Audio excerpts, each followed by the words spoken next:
Der Dachhimmel hängt durch, sieht aus wie ein alter Lappen und jedes Mal, wenn du einsteigst, nervt dich das aufs Neue. Viele denken, das ist ein Fall für die Werkstatt oder gleich ein wirtschaftlicher Totalschaden. Aber was ist, wenn ich dir zeige, dass du das selbst hinbekommst, ohne Spezialwerkzeug und ohne ein Vermögen auszugeben? Heute nehmen wir deshalb den Himmel raus, damit wir ihn später reparieren können. Bleib also dran.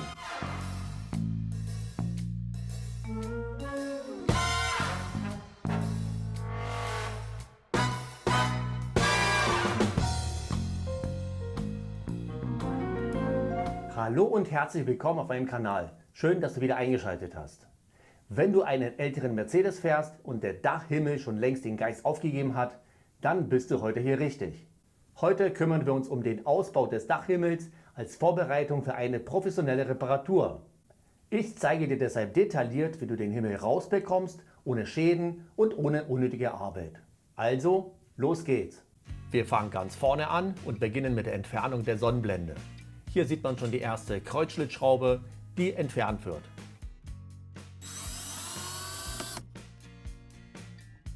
Die weitere Schraube befindet sich hier unten an dieser Stelle. Diese wird jetzt auch entfernt.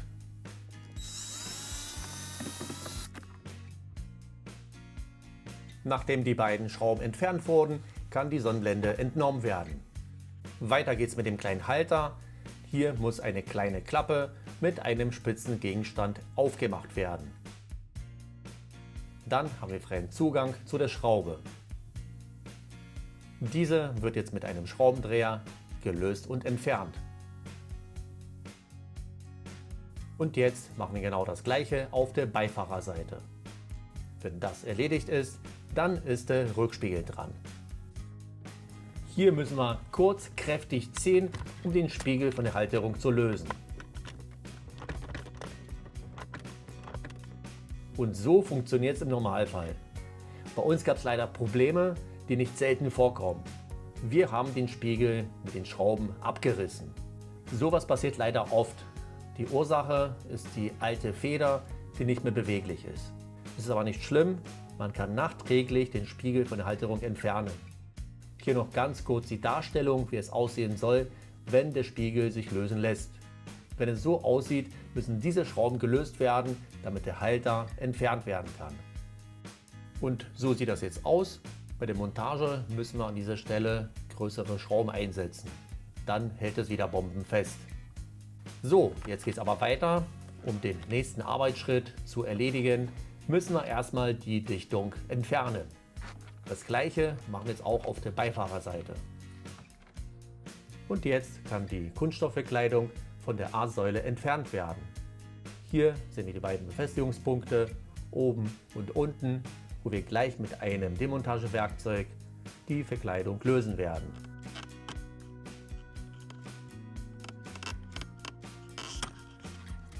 Das hat gut geklappt und jetzt kann die Verkleidung vorsichtig abgenommen werden.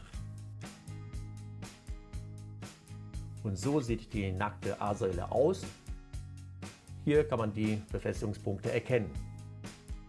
Das Gegenstück sieht so aus. An den beiden Stellen wird die Verkleidung auf die Befestigungspunkte raufgeschoben.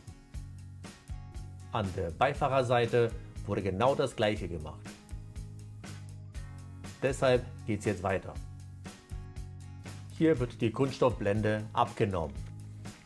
Vorsichtig löse ich die Halterung und verschiebe ich die Blende Richtung Windschutzscheibe. Anschließend sind die beiden Stecker dran. Die ziehe ich jetzt ab.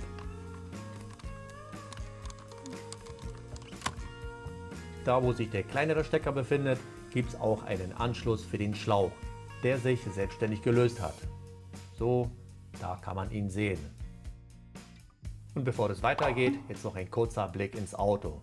Hier kann man ganz gut sehen, in welchem Zustand sich der Himmel befindet. So, jetzt aber zur Sache. Jetzt sind die Haltegriffe dran. Um sie zu entfernen, müssen zuerst die Blenden verschoben werden.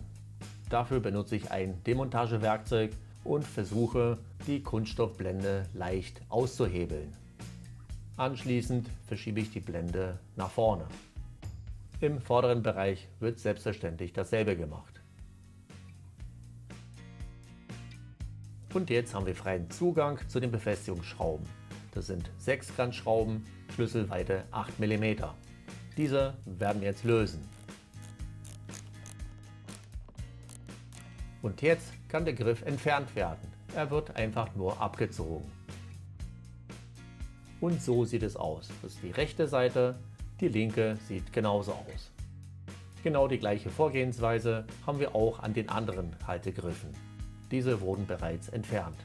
Deshalb kommen wir zu der Verkleidung der B-Säule. Hier haben wir unten 2 Kreuzschlitzschrauben, die entfernt werden müssen. Mit einem Schraubendreher lassen sie sich sehr gut entfernen. Und wenn das erledigt ist, kommt ein Demontagewerkzeug zum Einsatz. Damit wird die Verkleidung leicht ausgehebelt und anschließend abgenommen.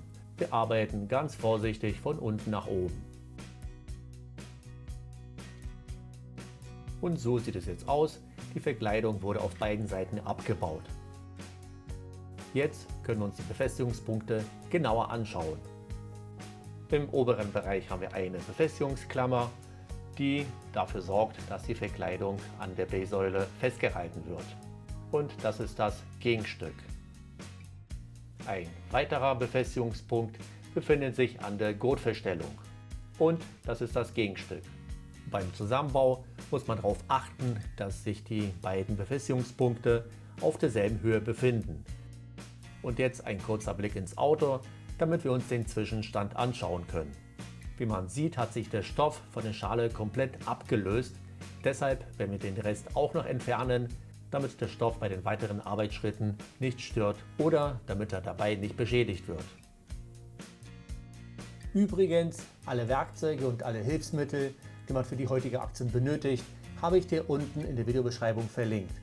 Dort findest du auch sehr empfehlenswerte Pflegeprodukte. Schau dir das an. Das hat sehr gut funktioniert. Jetzt kann der Stoff zur Seite gelegt werden. Und dann geht es weiter an der C-Säule.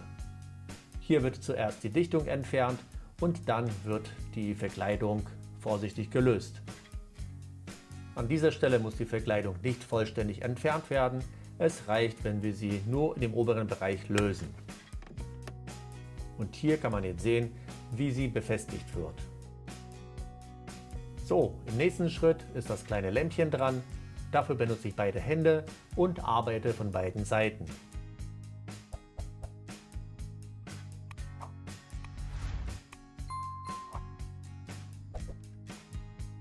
Die Lampe wurde abgebaut und jetzt kann man ganz genau sehen, wie sie befestigt wurde.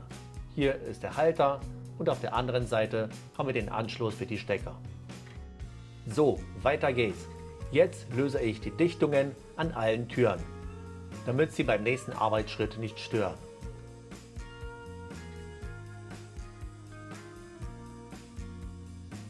Jetzt stehen wir kurz vor dem Abschluss. Die Sitze wurden nach hinten verschoben und in die Liegeposition gebracht. Jetzt kann die Dachschale rausgenommen werden. Jetzt nur noch prüfen, ob die Verkleidung der B-Säule nicht im Weg steht. Und wenn das sichergestellt ist, dann kann es weitergehen. Die Dachschale wird jetzt vorsichtig nach vorne verschoben und durch die Beifahrertür rausgeholt.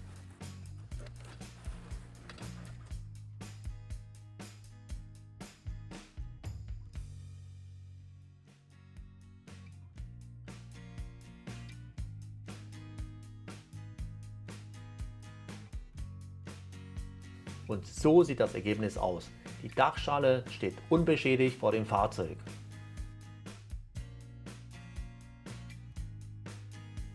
Der Stoff hat sich zwar vollständig abgelöst, ist aber auch unbeschädigt und kann noch verwendet werden.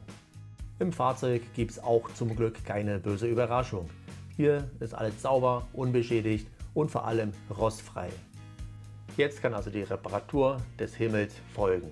Das ist aber ein Thema für ein separates Video, das noch folgen wird.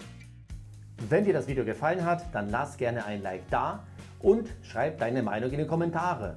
Vergiss auch nicht, meinen Kanal zu abonnieren, wenn du mehr solche Videos über die Mercedes Oldtimer sehen möchtest. In diesem Sinne, bis zum nächsten Mal.